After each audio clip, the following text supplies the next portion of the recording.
Primul invitat al acestei seri, cum vă spuneam, este Andrew Taylor, director al programului Executive MBA de la Cluj, creatorul programului Talent Academy al University of Suffolk în România și profesor de leadership, cultură organizațională și strategie la mai multe universități britanice de top. Cu o experiență de 23 de ani în afaceri, Andrew a colaborat cu o mulțime de multinaționale renumite. Cu un talent înăscut, dar și mult exersat de lider, a reușit să devină unul dintre profesorii cei mai iubiți ai modulelor de MBA, prin felul său natural de a fi și prin experiența autentică de învățare pe care o oferă. Îți mulțumim foarte mult, Andrew, că ești alături de noi astăzi și că ne livrezi o parte din această experiență. Mulțumesc!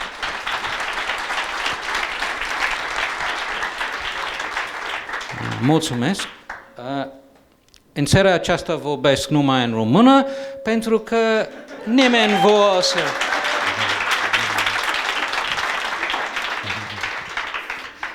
Nu, scuze, gramatica mea e dezastru și nimeni vor să asculte aceasta.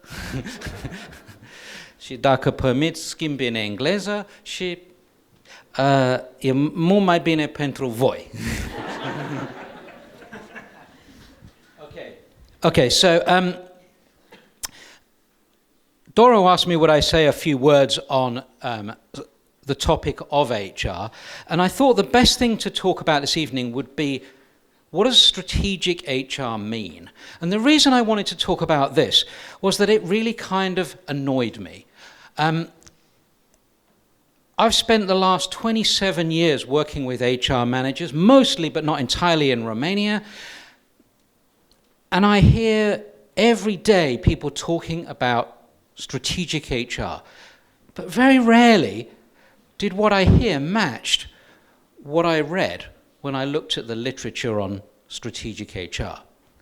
And what I came to realize was there was a mismatch between the words and what people's understanding was. And it was this that drove me to develop the Talent Academy, to try and give people the tools to develop genuinely strategic contributions coming out of an HR function. Now, those of you that are my colleagues or my clients are unfortunate enough to know that I can talk for days on this topic. But I've limited this to be quite short in order to create space for you to ask me questions or discuss it afterwards. So, just to introduce myself, I've been working for 28 years as a headhunter, as a management consultant, and as a business school lecturer. In Cluj, I coordinate the Buckingham University Executive MBA, and at the end of February we will start our 10th class. So any of you have an interest in that, please feel free to speak to myself and my colleagues after. Some of the recent books I published in the last 3 or 4 years, this book just went into the printing machine this afternoon. So this should be available for people at the end of the month. There will be a launch of this book, of which you'll all be invited, that is linked to the beginning of a new MBA class. But you see, most of my expertise is around the soft, fluffy stuff. I don't do numbers.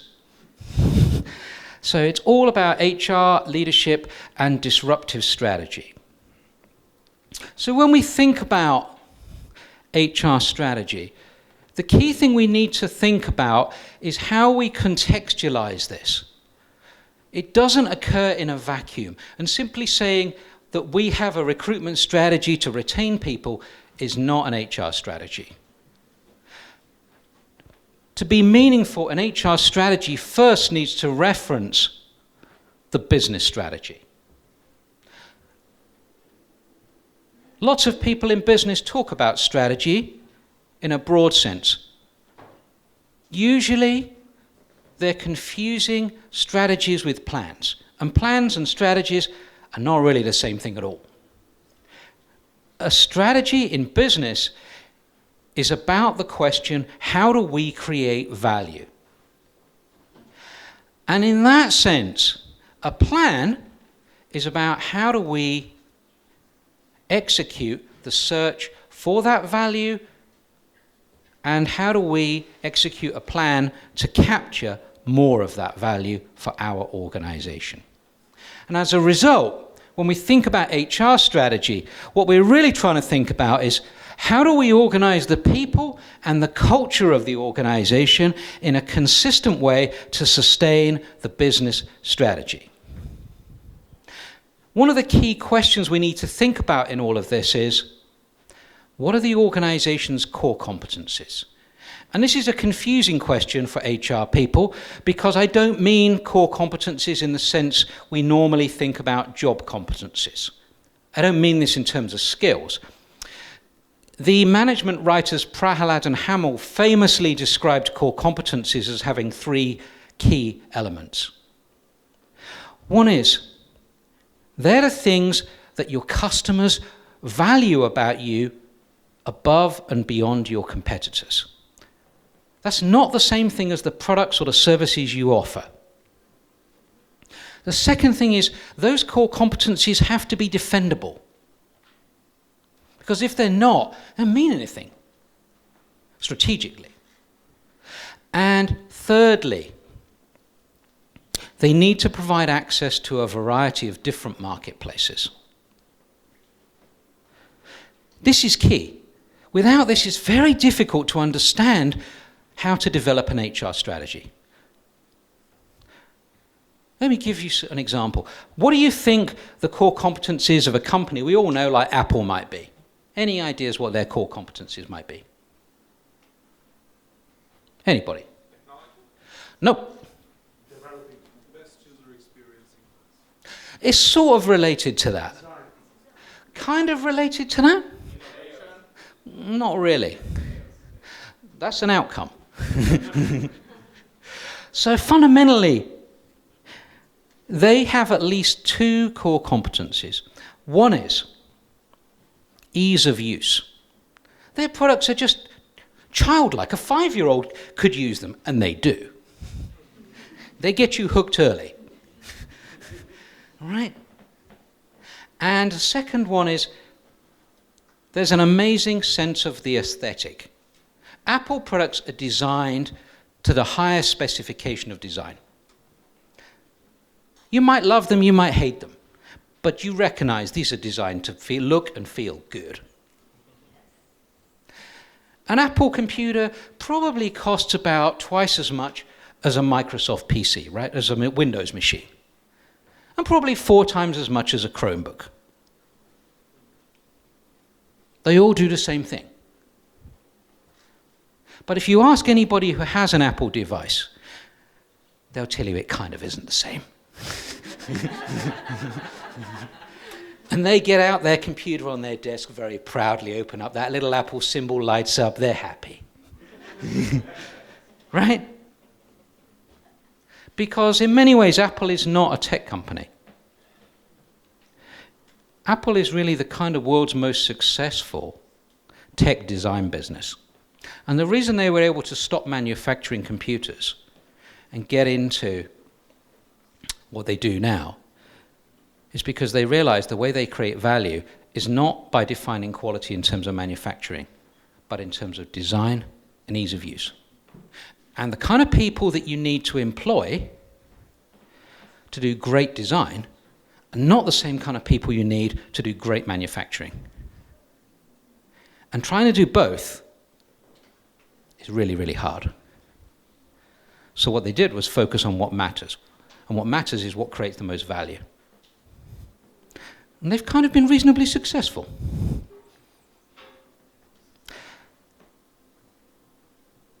You cannot, therefore, define meaningful HR strategy without a pretty clear understanding of the business strategy. How many people in the room are familiar with strategy development, business strategy? Yeah, 1 or 2 of you. How many of you work in HR? You kind of see my point. So, important to recognize here is that HR is not these things. It's not to say these things are not important. Recruiting, comp and ben, training, employer branding, performance management, all these things matter, but they're tactics. They're not strategy. And to be effective, they need to be woven together and delivered to focus on the business strategy and those core competencies.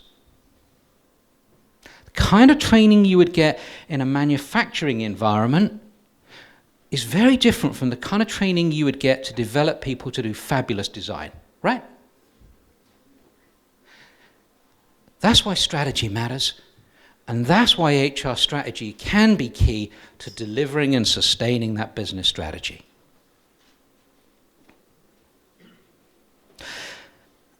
I'm just going to go into a little bit of detail. We don't have a lot of time, but we can explore this more in questions. And of course, there's various things we can talk about in terms of training. There are really two major schools of thought in HR. One is called hard HR, one is called soft HR. The first thing to say is these names are misleading. Do not take soft HR to mean nice HR. That's not true. Okay? Hard HR is based upon the work of a man called F.W. Taylor, who organized the Ford factory in America. And he said, basically, people should be treated as units of production, and the job of management is to squeeze them as hard as they can for maximum productivity and efficiency. Okay? And for those of you who think that this is ancient history, try working for people like Amazon or Ryanair. Okay? Soft HR, on the other hand, is about the idea that people will perform better and deliver more if we treat them better, if we invest in them. Instead of looking for people's compliance as we would in hard HR, soft HR is about building the commitment of people to deliver the business strategy. And here again, you see the importance of knowing this.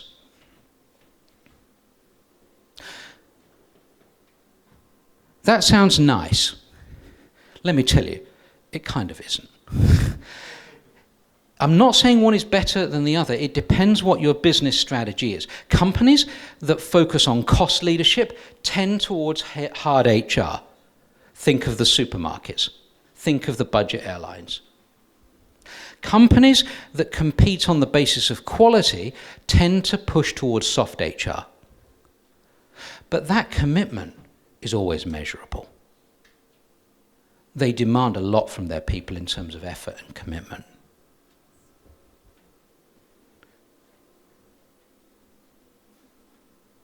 Most companies are not purely one or the other. The challenge for HR managers is to work out the balance. And that will depend on the business strategy.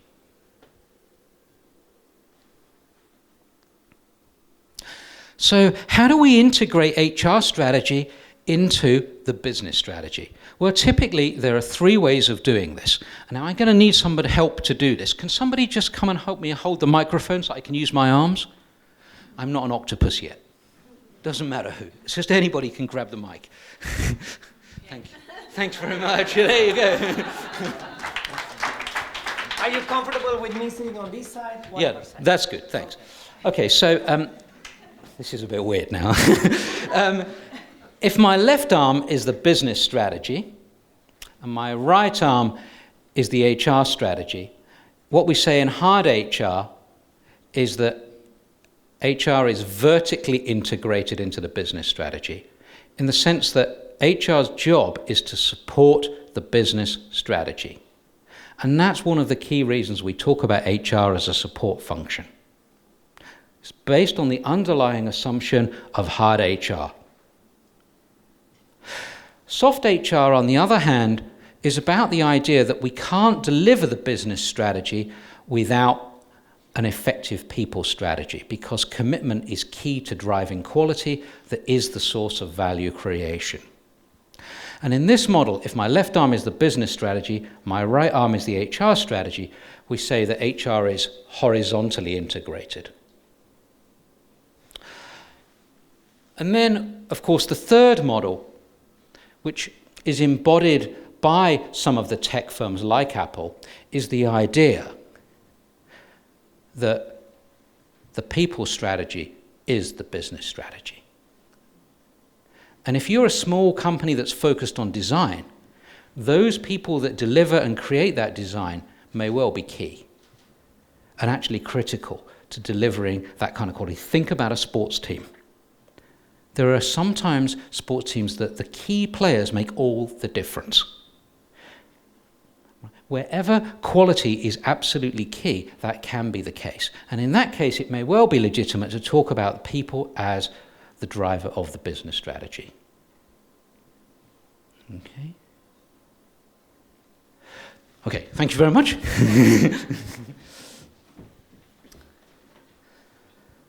So how do you do this? How do you actually think about doing this? Well, the first thing to say, and I'm very sorry, there isn't an easy fix for this.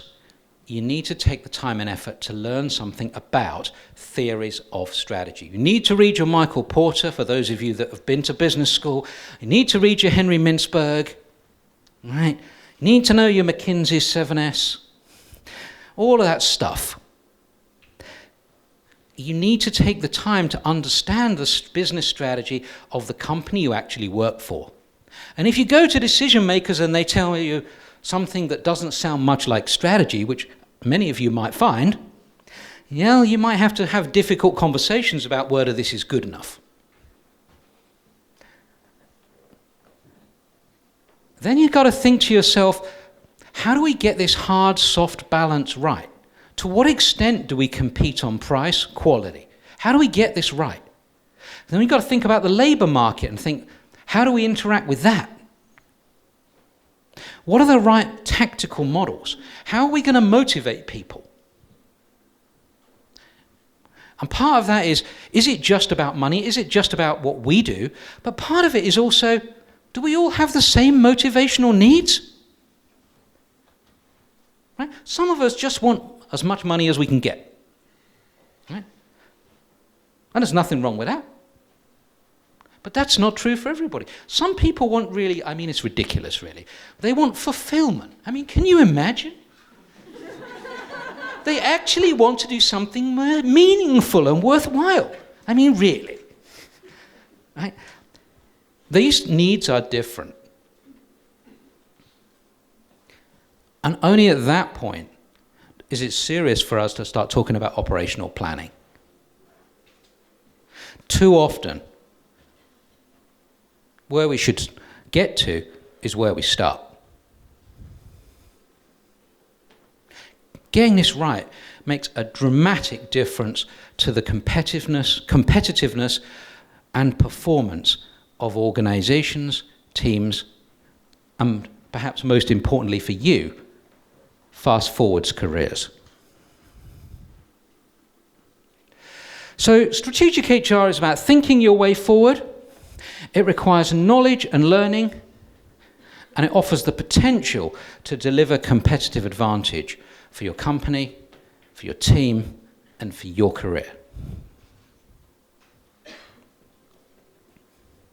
So in order to deal with this, I developed this program called the Talent Academy, and it was really all about trying to address the strategic needs of the HR community and provide them this kind of knowledge and tools, which the University of Suffolk accredits. And it has these 6 different modules. So the first one is really about introducing you to business strategy, thinking about the basics of HR strategy, and then takes you strategically through all these different aspects. Finishing with a whole set of work, very case study driven, on models of high performance, high commitment, and so on.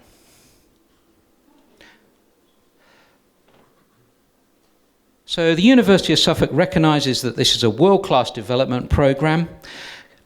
They are very keen that this is made available in more countries.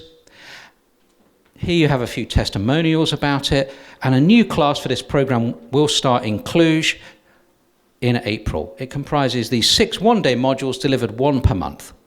If any of you are interested, you can feel free to speak to me or my colleague Jana over there, and we'll be available to talk to you a bit later. It would be remiss of me, given I've got the floor, also not to mention that we have a new MBA class starting, So Bianca, you'll be pleased I mentioned it, at the end of February. And if any of you are interested in joining the Buckingham University MBA or finding out more about it, please speak to myself or my colleagues about that later. And here's some contact details. So, any questions anybody has that would like to ask or something they would like to discuss? I think Mr. McCann has something.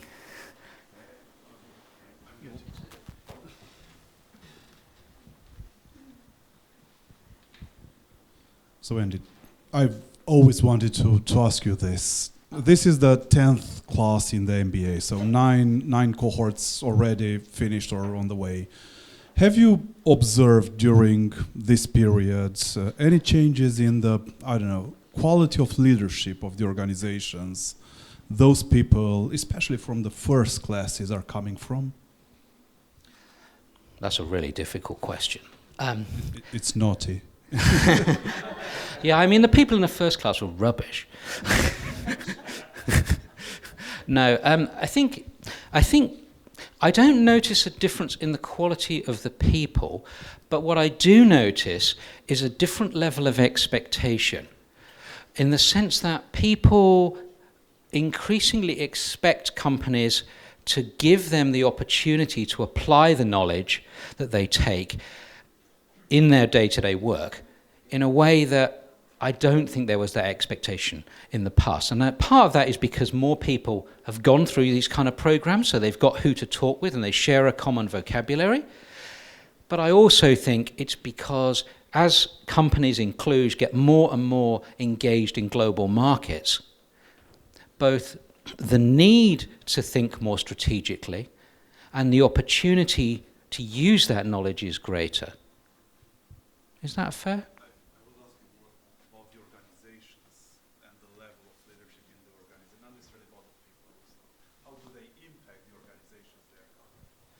Oh, right. So I think it is true to say that the graduates of the program have had a very dramatic impact on their organizations. I think that is true.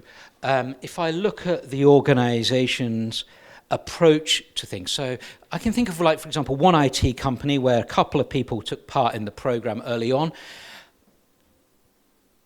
After the program, I went to see them and we had a conversations about strategy and leadership, and they were just casually throwing around models of leadership, talking about how Michael Porter's model of strategy really doesn't work in their sector. It's just not fit for purpose. It's just not flexible enough. It's based on historic data, and yesterday is no use in a tech economy because tomorrow does not look like yesterday. These conversations would never have happened prior to this. And then sitting down with them and them saying to me, you know, when I look at what the Gartner report says, and I compare that to the models of strategy, you know, there's kind of a mismatch, but then there is an opportunity. You don't get those kind of conversations without that vocabulary of strategy. So I do think there is a genuine impact. And I also know that companies I've worked with where people were reluctant to take part, as a result of that reluctance, some of those managers have decided the best thing to do with their business is sell, because they realize the business has reached a glass ceiling. And they cannot compete in global markets to the standard they want and to grow as the way they want without people who have that capability. And rather than fight, it's better just to sell. Is that a fair answer? Okay, any other questions anybody has? So after so many cohorts of MBA, do you notice after the advent of generative AI any improvement in the quality of the essays and of the work that people is producing? That's not a fair question. He's mocking me, of course, as an alumni of the program, and also head of AI for Endava. All of the assignments that students submit on the MBA go through Google's anti-plagiarism software. So this is really what the question is about, I guess. But what we do note is we haven't, in Romania, unlike other locations, there haven't been problems with plagiarism. Students have been very straight. the kind of first signs of use of AI openly in the scholarship campaign for the MBA that we ran recently, there were several essays where we are fairly convinced that ChatGPT got involved. But from students, we don't really see that. But what we do see is, I don't really want to discourage students from using AI. I mean, it's a nonsense. They're using it in the real world all the time. It's fantastic. Any of you that work in marketing know that it's a brilliant copywriter. Saves you enormous amounts of time. You just need to edit it. But when you write about it in an academic environment, the important thing is that you reference it just like you reference anything else, right? I mean, if I read Michael Porter and I write a strategy assignment, I'd be an idiot not to quote him, right? And AI is no different. It's just a kind of proactive encyclopedia, really. So, I don't know, I think we want to encourage it. In terms of moving it forward, as you know, Radu, we're currently trying to organize and edit a book all about the using AI and the experience of AI driven out of Cluj. So if any of you have an interest in that, you should have a chat with either Radu or myself later. But I personally am very much in favor of using AI as part of the academic experience. Is that a fair answer? Thank you. Any other questions?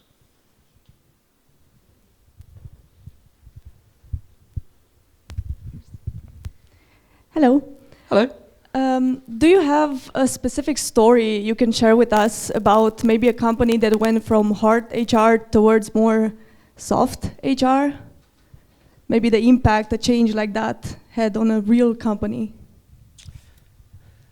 Right, so moving from pure hard HR to moving to pure soft HR, that's a pretty big jump.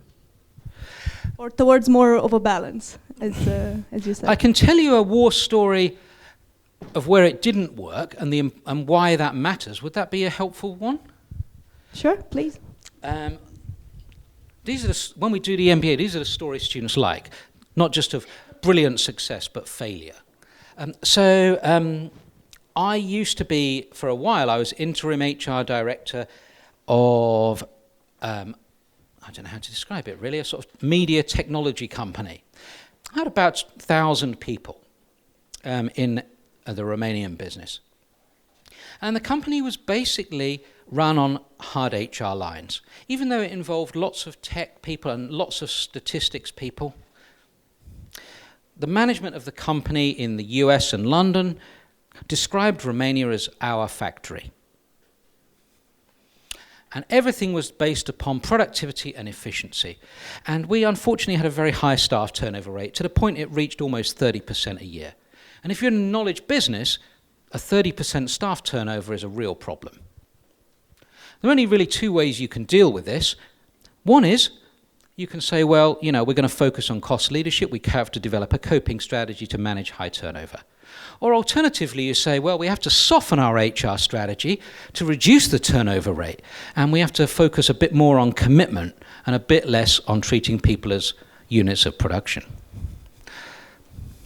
This became a real problem because it started to affect the most valuable bits of the business who couldn't deliver for clients. And at that point, I got patched into a call to the global CEO. And I said, look, you know, we have a strategic problem here. It's not tactical. We can't just solve this with recruitment. To which she said, Andy, I know all about strategy. I've read all the books. This seemed reasonably unlikely given the number of books written on the topic. She said, Andy, don't talk to me about strategy. I want you to solve this problem. I said, but what would you like me to do? And she said, do what HR people are supposed to do. Do what you're paid for. Recruit people. Don't waste your time on calls like this. Do some interviews. To which she really was telling me, I'm measuring success on volume, not quality. Right? At this point, I think both of us kind of realized that this was over. This relationship was coming to an end. She didn't want to accept that the quality was the driving problem. I wasn't prepared to accept that this was just a quantity problem.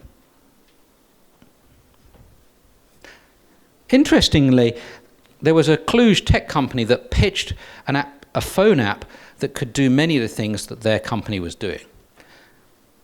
They dismissed it as an interesting idea from a small company, not relevant to a big global multinational like us. Who cares? We eat them for breakfast. That company sold it to a competitor for a few $1 million. That competitor is now ahead of them in market share.